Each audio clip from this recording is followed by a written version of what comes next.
We are Grassroots Garage, and this is a Datsun Heaven series.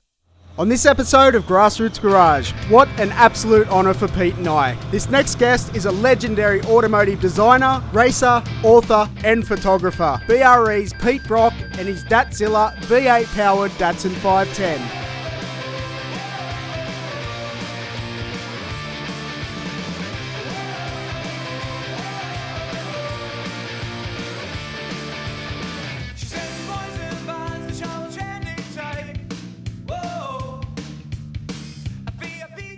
Pete and I heard a rumour that this little V8 powered 510 was going to be at SEMA, so TSR's Mario Lozano took us over to meet up with Gary Savage, the sales director for Braille Batteries. Now, being the last day of SEMA, the cars have got to go back to their respective workshops. Little did we know, Gary had organised a special driver to take us for a run in the 510. I bet you're sick of this, huh? Put it on my knee if you want to.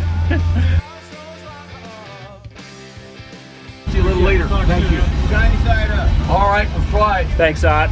See you later.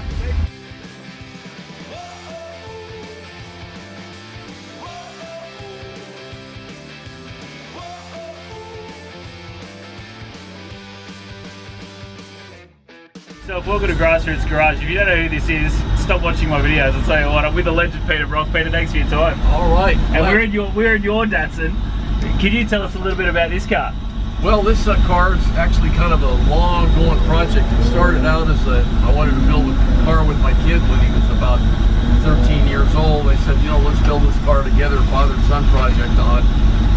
And it just kind of moved a little bit too slow for him, so all of his friends are into mini trucks. By the time he was 16, he said, I don't have time to do all that stuff, so I took it back, and I'd originally planned on just putting a nice 1800 in it, you know, for a track car. Sure. And I said, oh, well, what the hell, let's go and put the Chevy in it. So that's what we did. Why not?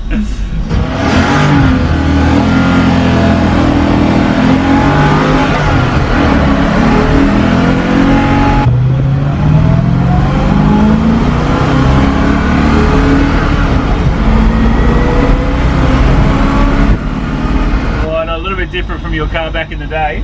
Yeah, but it's a really nice little car for the street. You know, it's very quiet, and so it doesn't, you know, offend anybody. And Sure. It's really fun to go out and run around. So I haven't had a chance to drive it very much because I spent a lot of time building it. So we only recently licensed it for the street. So I think it's only got 200 miles on it. Wow. You know, and it really isn't finished.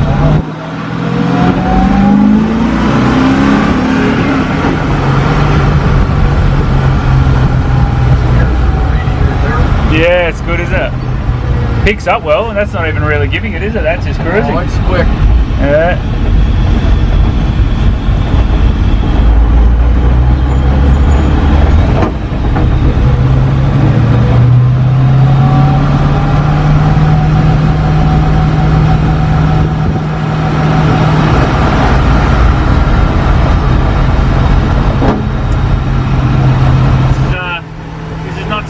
You get to do every day. This is something a little bit special. It's Hey, it's special having you up here for a oh, I'm excited to be here. You know, like halfway around the world cruising in Peter Brock's Datsun. That's something else. Yeah. After cruising through Vegas for a little bit, Pete and Pete headed back to the workshop for a sneaky tour. Check out those beautiful AeroVolt trailers on the right hand side. Another one of Pete's quality designs. From the beginning, let's go from 1952. So it's kind of, MG. see, we got all of, you can go around and see progressively what happens. So, Yeah.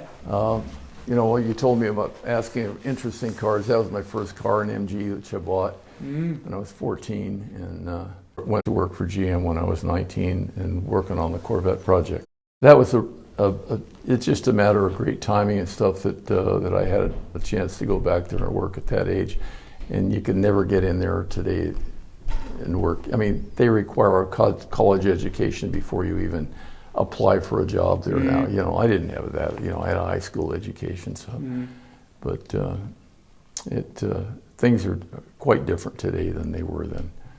So I'm very, very fortunate to have had that opportunity and worked with those people. and a lot of great talent back there. So. 1964. Yeah, that's when I designed the Daytona Cobra up there, and so we made 6 of those cars, and that's what we won the world championship with against.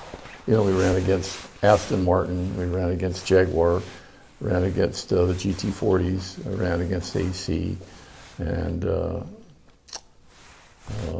ourselves, and of course Ferrari, and then we won the world championship with those cars in 1965. So that was a big win for Shelby. Absolutely, And, wasn't it? Yeah. and then we got in the project, which was actually the biggest money maker for Shelby, was the GT350 Mustangs.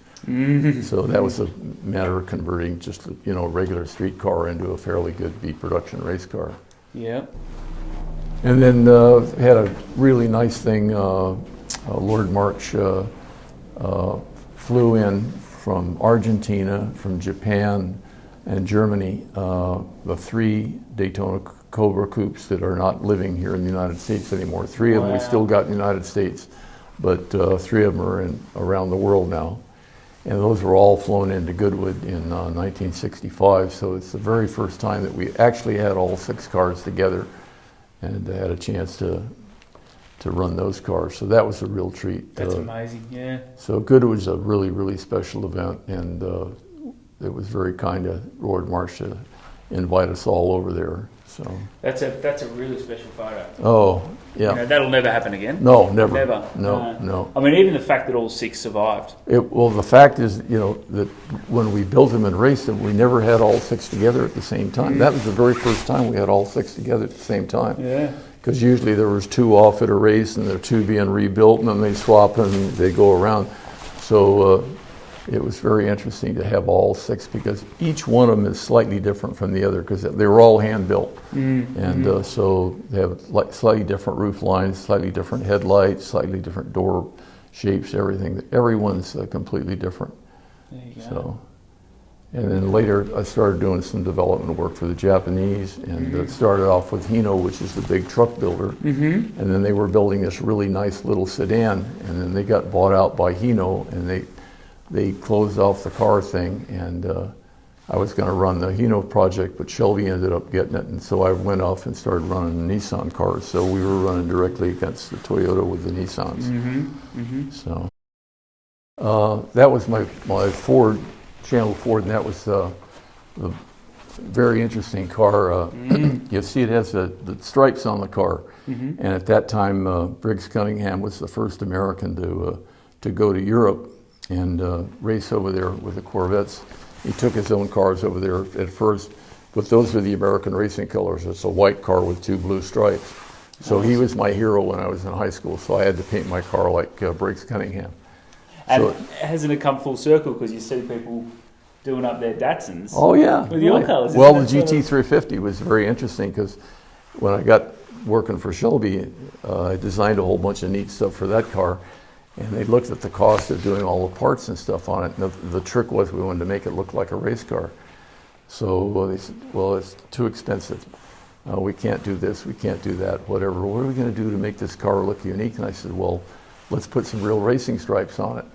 And at that time, nobody had ever seen that type of stripes on a street car. They'd been on a race car. And that's where it's come from. Exactly. Isn't that amazing? Came out of my high school car. Isn't that amazing? Yeah, from your high school car. He won the Oakland Roadster show. You were saying, that's amazing, yeah. So that's where the racing stripes came from, and now of course everybody puts racing stripes on their car. Cars, yeah. But it's all due to Briggs Cunningham, who was the first guy to ever do that, to run those colors on a race car. There you go. It's 510s. In total we built 5 cars and ran those different race cars, but it was great because we always had one guest car, and when we go to different tracks, we put the top local driver in that car. Awesome. And have our 2 cars. So in this case, when we were down in the Southeast, we had Bobby Allison, who was the top NASCAR driver of the time and drove for us, a really super guy, and had Bobby drive for us a couple of times. So those cars sometimes had Coca-Cola sponsorship on them as well. So, what about the Sugar Daddy car? You talk a little about that? Oh, yeah. We ran a lot of off-road stuff as well. Most people are not familiar with the stuff that we did off-road. The Baja 1000 is the car that really opened up off-road event. And so we ran a car down there the first year to see what it was like, and did pretty well. So the factory came back and they built 3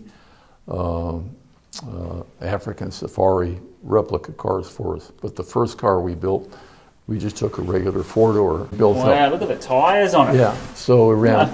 So that was a lot of our suspension because there was a lot of compliance in those big tires. So we ran a 2-liter Roadster motor in that thing, took the 1600 L series out and put the old R series 2-liter in it, and ran that. And it was pretty fast. So that got the factory excited, and then they ended up building us 3 Safari cars that we took down there as well.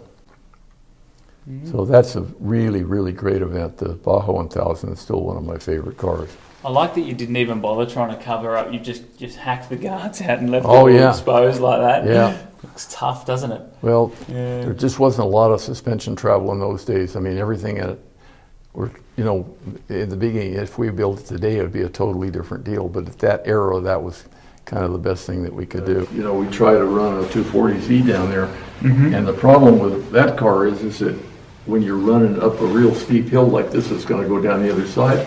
You've got this big hood there, and you can't see what's over the other side. So when you get to the top, you have to almost stop a couple of seconds to see where you're going to go. Where you're going to go, Where yeah. the 510, you're right over the top, and you come right over and keep going. And you're sort of sitting, they get the Yeah. 3 there, how do you sitting So low? it's a much faster car on the dirt than the 240, even though that car worked pretty good, but it's just not a good driving position for that type of racing. So you want to be out there. Down there. Look at that. That hat is now Ryan's hat. Peter, we really appreciate that. You're very welcome. Thank Thanks you so for much. coming over. Thanks for telling us a bit of history, and thanks for taking us for a drive in your car. That wraps up this USA Datsun Heaven series. A massive thank you again to Pete and Ian Brock, Mario from TSR, and Gary from Braille Batteries for making this last episode happen.